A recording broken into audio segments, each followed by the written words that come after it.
Hello friends, मैं हूं शारदा और हमारे यूट्यूब चैनल संसार ग्रुप में आप लोगों का स्वागत है। फ्रेंड्स, आज हम पढ़ने वाले हैं सीएमओ के स्पेशल टॉपिक में ठोस अपशिष्ट प्रबंधन। ठीक है, आज मैं आप लोगों को बताने वाली ठोस अपशिष्ट प्रबंधन कैसे है। ठीक, आज एक नए तरीके से पढ़ेंगे। जिस तरह से हम क्लास में बैठ के पढ़ते हैं सेम उसी तरीके से आज मैं आप लोगों को पढ़ाने वाली हूँ। तो बता देती हूँ मैं आप लोगों को जो है इसमें क्या क्या चीज़ें शामिल रहेंगी। ठीक है, देखिए ठोस अपशिष्ट क्या होता है। ठोस अपशिष्ट मतलब क्या होता है, आप क्या समझते हैं ठोस अपशिष्ट से? ठोस अपशिष्ट वो होता है जिन चीज़ों को हम यूज़ करते हैं, है ना, और हम उसको यूज़ करने के बाद क्या करते हैं, हम उसको जो है अनुपयोगी समझ के उसको कहीं भी हम फेंक देते हैं। जैसे कि कोई कपड़ा है, प्लास्टिक है, इन चीज़ों को हमारे लिए शुरू में उसका यूज़ था, लेकिन बाद में हम जब यूज़ हमारा उसका करना खत्म हो जाता है तो हम उसको फेंक देते हैं, तो उसके बाद हमारे लिए क्या हो जाता है, अनुपयोगी हो जाता है। ठीक, ये भी एक तरह का क्या है, अपशिष्ट है। वैसे ही ये तो हम लोगों के द्वारा, वैसे ही जो है ठोस अपशिष्ट अगर बात की करें, है ना, ठोस अपशिष्ट की बात करें तो जैसे कि खाना है, हमारे जो खाना बचते हैं, खाना जो बच जाता है, खराब खाना है वो हम उसको कहीं भी फेंक देते हैं। कृषि अपशिष्ट जो बचे रहते हैं, खेतों में ऐसे ही पड़े रहते हैं, ये इस तरफ से तरह की सारी चीजें क्या है, ठोस अपशिष्ट कहलाती है। कहने का मतलब क्या है, जिन चीजों को हम जो अनुपयुक्त है ये समझकर, यूज करने के बाद अनुपयुक्त है समझकर कहीं भी हम फेंक दे तो वो क्या है, हमारा ठोस अपशिष्ट है। यही जो है हमारे पर्यावरण के लिए काफी मतलब हानिकारक है। तो हमारे टॉपिक में ये है कि ठोस अपशिष्ट के प्रकार क्या है, दुष्प्रभाव क्या है ना, उसको जो है निपटारे के उसके क्या क्या तरीके हैं, इन सारी चीज़ों को पूछा गया। तो आज हम देखेंगे कि ठोस अपशिष्ट के प्रकार कौन कौन से हैं। ठोस अपशिष्ट के देखो, उसमें प्रकार में जाने से पहले एक चीज़ और देखेंगे कि ये तो हुआ ठोस अपशिष्ट, लेकिन अगर इसके थोड़े से प्राचीन अगर तरीके की बात करें कि इसके ठोस अपशिष्ट की, तो पहले भी जो है इस तरह से इन चीज़ों का जो है काफ़ी इसी तरह होता था, कहीं भी फेंक दिए, कुछ कर दिए। लेकिन अगर बात की जाए कि ठोस अपशिष्ट के बारे में के लिए जो है सबसे पहले जो है नियम किसने बनाया, तो ये है एथेंस। एथेंस जो है प्राचीन एक वो जो है नगर है एथेंस। ठीक है, एथेंस 320 ईसा पूर्व में, यहाँ 320 ईसा पूर्व में यहाँ जो है सबसे पहले यहाँ जो है ठोस अपशिष्ट के लिए जो है एक नियम बनाया गया। इस नियम के तहत ये किया गया कि कचरों का निपटारा जो है एक निश्चित स्थान पर किया जाने लगा। काफी दिनों तक ये फॉलो हुआ, लेकिन बाद में फिर यहाँ भी जो है धीरे धीरे वही पुरानी ढर्रे में आ गई कि जो है कचरे को क्या किया जाने लगा, कचरों को एक जगह इकट्ठे करके रख दिए, या ज्यादा से ज्यादा क्या किया जाने लगा कि कोई जगह है, कोई नगर है, कोई गांव है, उसके जो है बाहर उसको जो है छोड़ दिया जाता था, है ना, गांव की सीमा के बाहर या नगरों की सीमा के बाहर इसको छोड़ दिया जाना, या किसी जगह पे जो है इसको गड्ढे में डाल देना, है ना, या जला देना। इस तरह की जो है मतलब जो है तरीके इसमें शामिल रहे। तो कुछ खास मतलब अभी तक परिणाम नहीं आए, इसलिए जो है आज के समय में पर्यावरण में जो ठोस अपशिष्ट भी जो है बहुत बड़ा एक मुद्दा बना हुआ है इसके प्रबंधन की जो है। ठीक है, तो चलो इसके प्रकार को पहले देख लेते हैं कि इसकी कौन कौन से प्रकार हैं ठोस अपशिष्ट प्रबंधन के।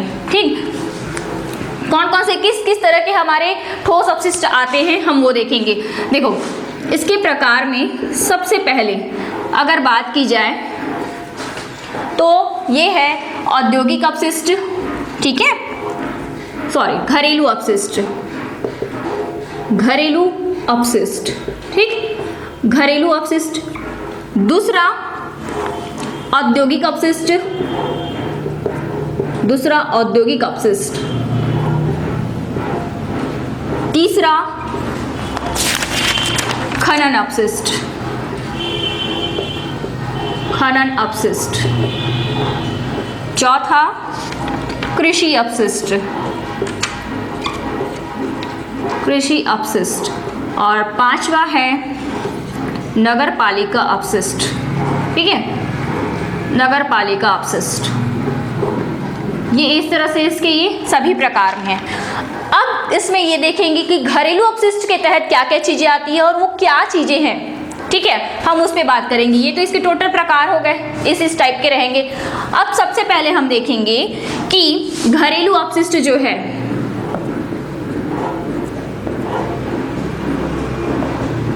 ठीक है, घरेलू अपशिष्ट। ठीक, घरेलू अपशिष्ट के तहत कौन कौन सी चीजें आती है, घरेलू अपशिष्ट में क्या क्या चीजें शामिल हैं। अगर घरेलू अपशिष्ट की बात करें तो इसमें जो है शहरी कचरे, है ना, शहरी कचरे, शहरी कचरों के तहत क्या क्या चीजें आएंगी। शहरी कचरों के तहत जो है प्लास्टिक,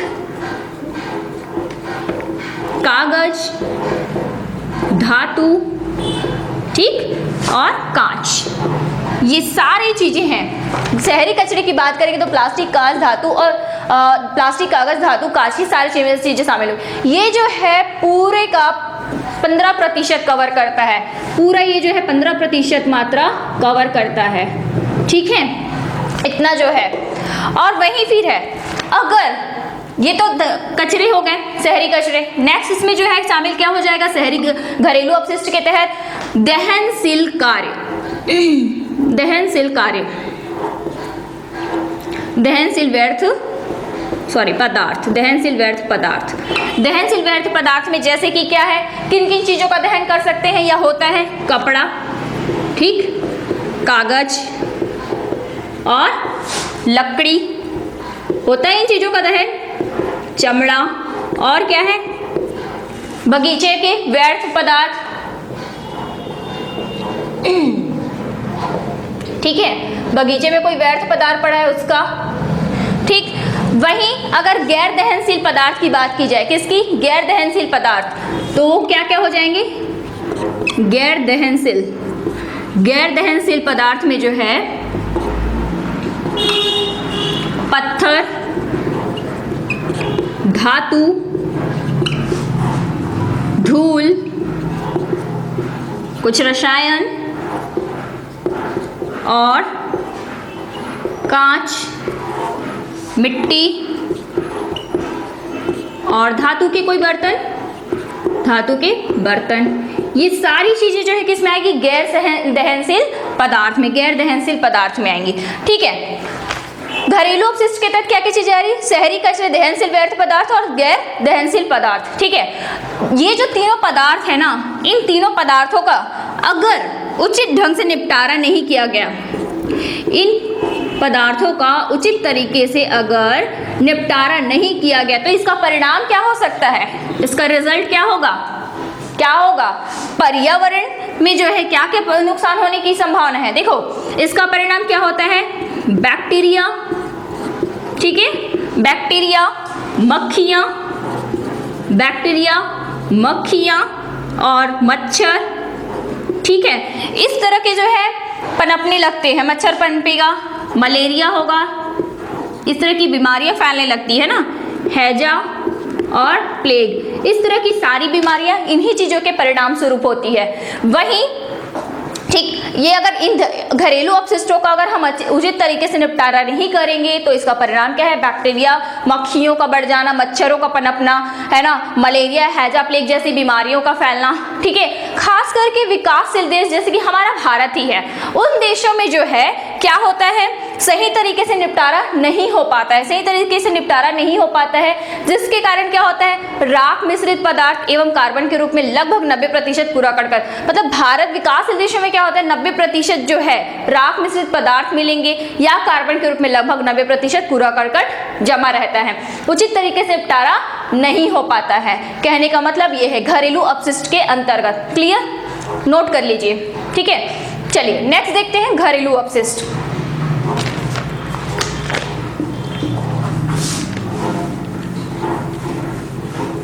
मुझे मिटाना पड़ रहा है, लेकिन आप लोग जो है पॉज करके जो है इसको लिख सकते हैं। कुछ देर के लिए वीडियो को स्टॉप करके आप लोग नोट कर लीजिएगा।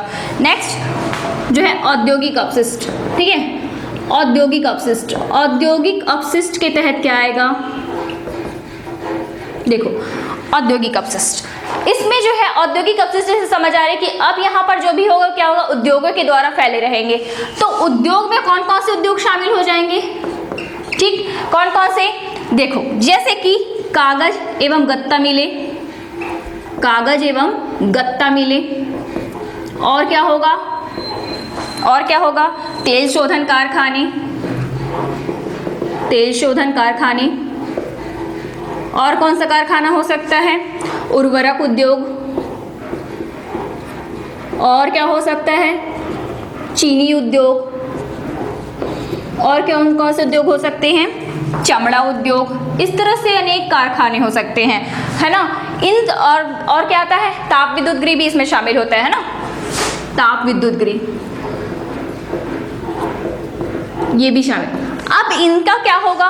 ये जो है ये उद्योग है, यहाँ से जो भी गंदगी निकलेगी, ठीक है, यहाँ से निकली गंदगी, इसके कारण क्या होगा, यहाँ से जो भी गंदगी निकलेगी इसके कारण जो है भूमि में प्रदूषण फैलेगा, भूमि प्रदूषण फैलता है इनके कारण। क्यों? क्योंकि इन उद्योगों से जो है अपशिष्ट पदार्थ निकल रहे हैं ना, तो वो कहाँ जाएंगे, भूमि में ही तो आएंगे, है ना, भूमि में आएंगे, भूमि में आएंगे। साथ ही जो है इनसे जो निकला अपशिष्ट है ना, इनसे जो निकले अपशिष्ट है, इनसे जो निकले अपशिष्ट है वो जो है काफी विषैली धातु होती है, काफी विषैली धातु होती है। इनसे जो अपशिष्ट निकलता है वो काफी विषैली होती है और भूमि को प्रदूषित करती है, भूमि को प्रदूषित करती है। साथ ही जो है इसमें क्या होगा, ये जो कल कारखाने हैं, ठीक, ये जो कल कारखाना है, इन कल कारखानों से जो अवसाद के रूप में जो है क्या है, टीन एवं कांच के टुकड़े, ठीक, टीन एवं कांच के टुकड़े, और क्या है, पॉलीथीन थैले, पॉलीथीन थैले और प्लास्टिक की वस्तुएं, है ना, ये सब आसानी से घटित नहीं होती। इन कारखानों से जो निकलेगा ना, टीन, कांच टुकड़े, पॉलीथीन थैले या प्लास्टिक बैग, ये सब आसानी से जो है अब घटित नहीं होती है, मतलब ये पर्यावरण में आसानी से घटित नहीं हो पाती है, जिसके कारण क्या होगा, इनके आसानी से अपघटित न होने के कारण इनका परिणाम क्या होगा, सही तरीके से इसका जो है अपघटन नहीं होगा। तो इसके कारण इसका परिणाम जो है, ये जो है इसी के कारण हमारी भूमि अनुर्वर हो जाती है, यानी कि इसकी उर्वरक क्षमता खत्म हो जाती है, अनुर्वरक और अनुपयोगी हो जाती है,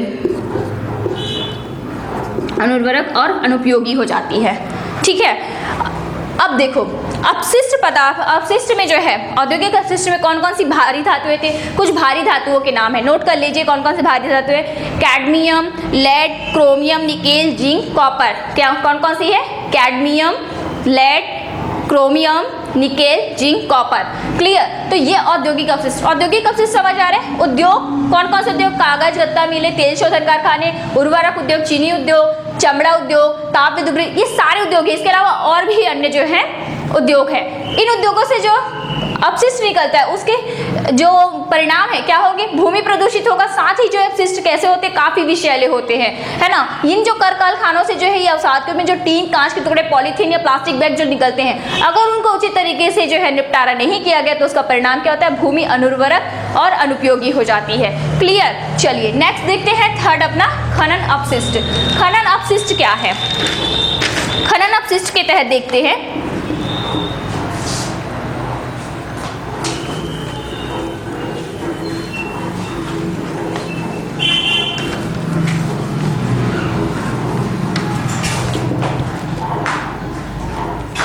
खनन अपशिष्ट। खनन अपशिष्ट में देखेंगे हम थर्ड,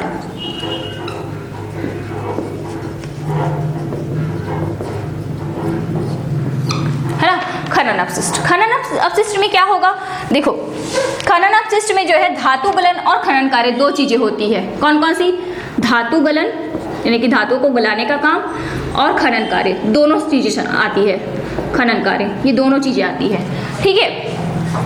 भारी धातुएं, अब इसमें अगर हम भारी धातु की बात करें, भारी धातुओं की अगर बात करें तो कौन कौन सी चीजें हैं, वही मैंने आपको अभी पहले थोड़ी देर बताया था,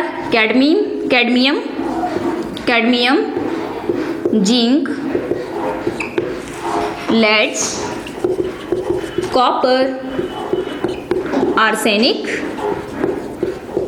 और निकेल, ठीक, ये चीजें शामिल हैं।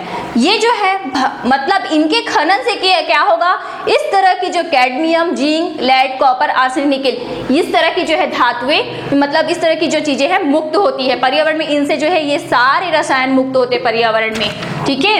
अगर इसकी बात की जाए तो ये क्या है, मुक्त होती है पर्यावरण में इनके खनन से, ठीक।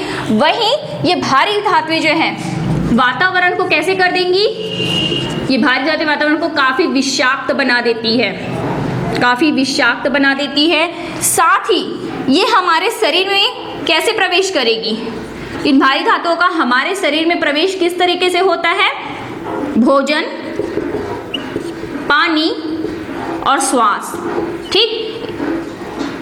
भोजन, पानी और श्वास, इनके जरिए जो है हमारे शरीर में ये सारी चीजें प्रवेश करती है। साथ ही एक चीज बता दूं, जो कोयले के जो खान होते हैं ना, कोयले के खानों में मीथेन व वायु के कारण जो विस्फोट होता है उससे जो है पर्यावरण को सबसे ज्यादा नुकसान होता है। कोयले में जो है मीथेन और वायु के जो है विस्फोट के कारण जो है पर्यावरण को काफी हानि होता है इस खनन कार्य की अगर अंतर्गत देखें तो। ठीक समझ आ रहा है? धातु गलन और खनन कार्य होगा खनन कार्य में। वही भारी धातु जो cadmium, zinc, lead, copper, arsenic, nickel है वो जो है इस तरह के रसायन मुक्त करते हैं पर्यावरण में। ये जो है इससे भारी धातु के मुक्त होने से क्या हो रहा है, वातावरण विषाक्त हो रहा है, काफी मतलब विषैला हो जा रहा है। और साथ ही शरीर में किस तरह से प्रवेश कर रहे हैं, हमारे शरीर में ये चीजें प्रवेश करेगी ना पर्यावरण में है तो किसके माध्यम से, भोजन, पानी और श्वास के माध्यम से। क्लियर? चलिए चौथा है कृषि अपशिष्ट। चौथा कौन सा है? कृषि अपशिष्ट।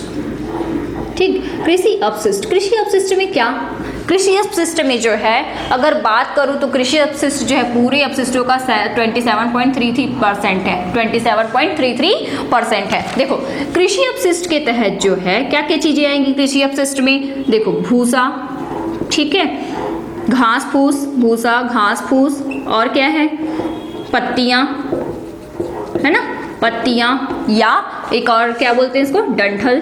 ठीक है, ये सारी चीजें जो है कृषि के तहत आती है। भूसा, घास फूस, पत्तियां, डंठल, ये सारी चीजें आती है। ठीक है, ये जो है एक स्थान पर इनको क्या है, एकत्रित कर दिया जाता है, एक जगह पर इनको एकत्रित करके रख दिया जाता है, जिसके कारण क्या होता है इसमें जो है, जिसके कारण जो है इसमें जैविक क्रिया होती है। ठीक है, और जैविक क्रिया के परिणाम स्वरूप क्या होगा, प्रदूषण होगा, जिससे ये प्रदूषण का कारण बन जाता है। साथ ही एक प्रॉब्लम और क्या आती है, जब बारिश होता है ना, या पानी गिरता है, जिससे ये क्या है, पानी गिरने के कारण इसमें पानी पड़ेगा, पानी गिरेगा तो इसमें पानी पड़ेगा। ठीक है, पानी पड़ने से जो है ये क्या है, सड़ना शुरू हो जाता है। पानी पड़ने के कारण ये क्या है, सड़ना शुरू हो जाता है, जिससे ये भी क्या है, पर्यावरण के लिए हानिकारक हो जाता है। क्लियर? नेक्स्ट इसमें अगर बात करूं अवशेष जो है, अगर स्पेशली अवशेषों की बात की जाए तो देखो किन के अवशेष, अनाज और दलहन, अनाज, दलहन, तिलहन, ठीक है, और क्या है, रेशेदार, दलहन, रेशेदार। राइटिंग पे न जाइएगा क्योंकि मैं अभी आप लोग को डायरेक्ट पढ़ा रही हूँ, इसलिए जो है जल्दी लिखने के कारण जो है राइटिंग खराब कर रही है। रेशेदार, फल एवं सब्जियाँ, फल एवं सब्जियाँ, ठीक, ये सारे अपशिष्ट के तहत आते हैं, निकलते हैं ना ये सारी चीजों से अपशिष्ट, अनाज, दलहन, तिलहन, रेशेदार, फल एवं सब्जियाँ, ये सारी चीजें आती हैं।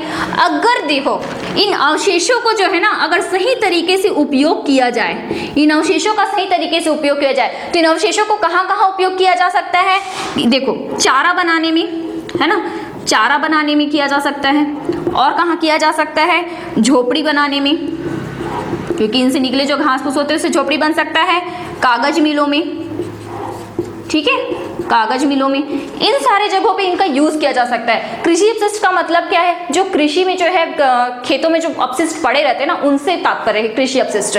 भूसा, घास फूस, पत्तियां, डंठल, ये सारी चीजें एकत्रित करके रख दी जाती है, जैसे पानी गिरता है तो ये सड़ता है, तो ये जो है सड़न गलन से इसके कारण जो पर्यावरण प्रदूषित होता है। साथ ही इसमें जैविक क्रिया होती है तो फिर प्रदूषण फैलता है।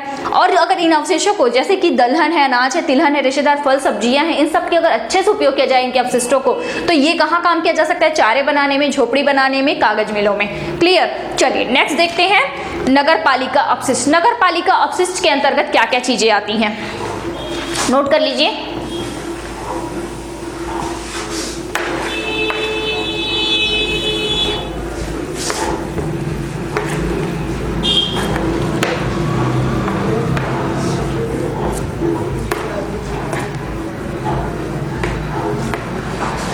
नगर अपशिष्ट है पांचवा, है ना, नगर अपशिष्ट। नगर अपशिष्ट से तात्पर्य क्या है, आप क्या समझते हैं नगर अपशिष्ट से? नगर अपशिष्ट से आप क्या समझते हैं? देखो नगर से जो है संपूर्ण मतलब पूरे नगर से एकत्रित किए हुए जो है कूड़ा करकट है वही हमारा क्या है, नगर अपशिष्ट। मतलब पूरे नगर में जो जो अपशिष्ट है उनको जो है हम एकत्रित जो किए हैं वही क्या है, नगर अपशिष्ट है। नगर अपशिष्ट की अगर बात की जाए तो नगर अपशिष्ट जो है घरेलू मतलब घरेलू अपशिष्टों के अतिरिक्त जो है घरेलू नगर अपशिष्ट में जो घरेलू अपशिष्ट के अतिरिक्त और क्या क्या चीजें आ जाएंगी, जो मल मूत्र है, ठीक है, विभिन्न संस्थान से जो निकलते हैं, विभिन्न संस्थान, और क्या है, बाजार, सबसे बड़ा रीजन बाजारों से, सड़कों में एकत्र गंदगी, सड़कों में एकत्र गंदगी, और क्या है, मृत जानवरों के अवशेष, मृत जानवरों के अवशेष, मृत जानवरों के अवशेष, ठीक है ये। और क्या है, मकानों का मलबा, मकानों का मलबा, ठीक। इस तरह से और भी कई चीज़ें हैं, कुछ वर्कशॉप वगैरह, ये सारी चीज़ें जो है इसमें शामिल हो जाती। ये सारे जो है घरेलू अपशिष्टों के अतिरिक्त अगर बात की जाए तो ये सारी चीज़ें जो है नगर अपशिष्ट के अंतर्गत आती हैं। क्लियर, बात समझ आ रही है? आप लोग को पसंद आ रहा है ये तरीका? ठीक है, अगर पसंद आ रहा होगा तो लाइक और शेयर करना ना भूलिएगा, क्योंकि आप लोग का लाइक और शेयर ही मेरे लिए मेरा रिजल्ट है। ठीक है, चलिए ये नगर अपशिष्ट हो गया। नेक्स्ट देखते हैं इसके दुष्प्रभाव। आज प्रकार पे बात हो गई, अब नेक्स्ट इस पे बात होगी दुष्प्रभाव को देखते हैं। इसके क्या दुष्प्रभाव हो सकते हैं?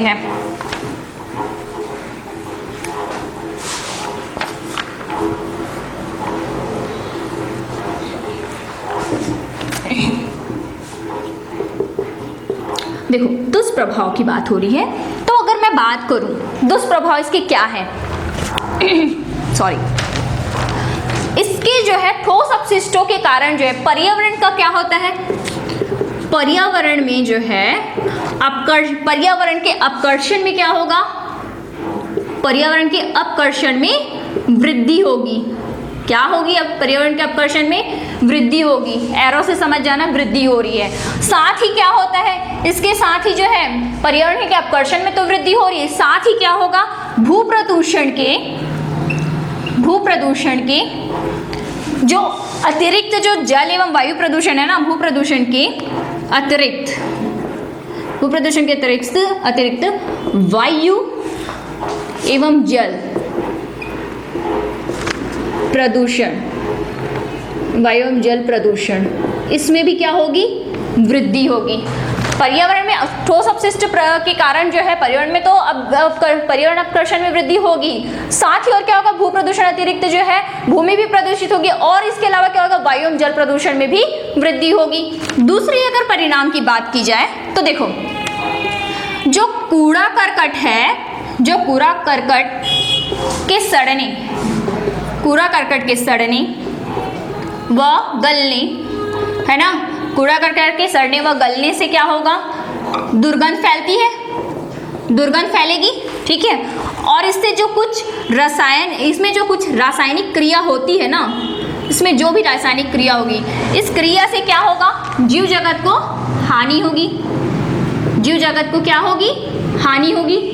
मतलब जो अपशिष्ट पदार्थ अगर उसके कूड़ा करकट के सड़ने गलने से दुर्गंध फैलती है, उससे भी पर्यावरण प्रदूषित हो रहा है, साथ ही इसमें जो रासायनिक क्रिया होगी उससे जीव जगत को भी हानि हो रहा है। वहीं अगर तीसरे इसके प्रभाव की बात की जाए तो इन अपशिष्टों में जो है मलमूत्र, ठीक है, व डिटर्जेंट, मलमूत्र व डिटर्जेंट, ठीक है, ये जो है नालियों द्वारा जल स्रोतों में मिलते हैं, जल स्रोतों में मिल जाते हैं, और ये क्या करते हैं, जल प्रदूषण फैलाते हैं। जो अपशिष्ट जो है मल मूत्र व डिटर्जेंट, ये जो है बहकर आती है किसमें, नालियों में, और ये नालियों द्वारा किसमें मिल जाते हैं, जल स्रोतों में, और जल स्रोतों से मिलने के कारण ही जो है हमारे यहाँ फिर ये जल प्रदूषण का कारण बनता है, क्योंकि वो जाके मिल तो रही है ना जल में। नेक्स्ट अगर प्रभाव की बात की जाए तो रसायन जो है, रसायन मिश्रित जल व अन्य गंदगी के रिसाव के माध्यम से क्या करेगा, रसायन मिश्रित जल व अन्य जो गंदगी है, जैसे जल व अन्य गंदगी, इनके माध्यम से ये जो है क्या करेगा, इनके माध्यम से, यानी कि इनके रिसाव से, इन गंदगियों के रिसाव के माध्यम से क्या होगा, इनके जो है भूमिगत जल में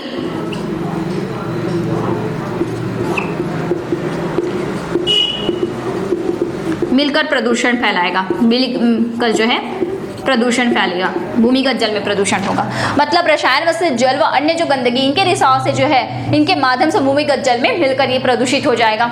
नेक्स्ट इसके अगर प्रभाव की बात की जाए तो जो है अगर इन अपशिष्टों को समुद्र में डालेंगे, ठीक है, इन अपशिष्टों को अगर समुद्र में डालें तो इससे क्या होगा, सामूहिक जो पारिस्थितिक तंत्र है ना, सामूहिक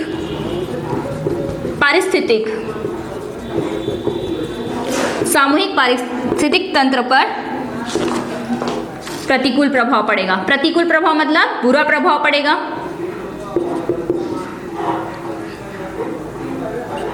प्रतिकूल प्रभाव पड़ेगा, ठीक है। अगर इन अपशिष्टों को डायरेक्ट समुद्र में भी मिल रहा है तो भी ये जो है सामूहिक जो क्योंकि हमारा समुद्र जो है बहुत बड़े पारिस्थितिक तंत्र का हिस्सा है ना, तो उस पर भी जो है ये क्या है, प्रतिकूल प्रभाव पड़ेगा, यानी कि बुरा प्रभाव। नेक्स्ट अगर प्रभाव की बात की जाए तो मल जो है, अगर हमारे यहाँ होता है ना मल जल जो निकल रहा है उससे भी जो है सिंचाई कर दी जाती है। इन मल जल से जो है, मल जो निकल रहा है उसके जल से जो है अगर सिंचाई की जाती है तो इससे क्या होगा, भूमि की उर्वरता नष्ट होती है। इससे भी क्या है, भूमि की उर्वरता जो है नष्ट होती है। कटमट का क्रॉस का मतलब क्या है, भूमि की उर्वरता जो है खराब होती है। नेक्स्ट अगर मैं बात करूं जो नगर अपशिष्ट के पदार्थ हैं उसके जमावड़े से, अगर नगर में जो है अपशिष्ट पदार्थों का अगर जमावड़ा है, पदार्थ का अगर जमावड़ा है तो क्या होगा, इससे गंदी बस्तियों का विस्तार होगा। क्या होगा, गंदी बस्तियों का विस्तार होगा, ठीक है, गंदी बस्तियों का विस्तार होगा। ये इसके सारे प्रभाव हैं, ठोस अपशिष्ट के दुष्प्रभाव हैं। क्लियर, समझ आ रहा है आप लोगों को ये सारी चीजें? अगर आ रहा है तो बहुत अच्छी बात है, नहीं आएगा तो आप लोग कमेंट करके मुझे पूछेगा, मैं आप लोगों को आंसर जरूर दूंगी। और अगर ये वीडियो अच्छा लगा तो आप लोग प्लीज हमारे चैनल को लाइक कीजिए, सब्सक्राइब कीजिए और इस वीडियो को ज्यादा से ज्यादा लोगों के बीच में शेयर कीजिए। Thank you so much.